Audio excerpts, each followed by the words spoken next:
మనకి ఇష్టమైన వాళ్ళకి ఎన్ని రకాల నాన్ వెజ్ ఐటమ్స్ వండి పెట్టినా సరే బిర్యానీ చేయకపోతే ఆ లోటు అలాగే ఉండిపోతుంది కదా. అందుకే ఈరోజు ఇన్స్టెంట్ గా చికెన్ బిర్యానీ ఎలా చేయాలో మా మ్యాక్స్ గారితో చేసేద్దాం. హలో, నమస్తే. స్టార్ట్ చేద్దామా?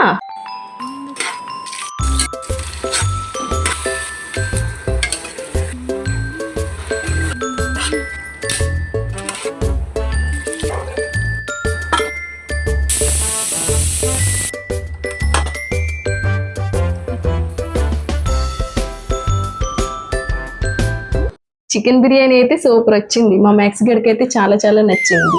మీరు కూడా ట్రై చేయండి. మ్యాక్స్! మ్యాక్స్! ఇప్పుడు మా పిల్లలు ఇది చూసి సర్ప్రైజ్ గా ఫీల్ అవుతారు. మ్యాక్స్!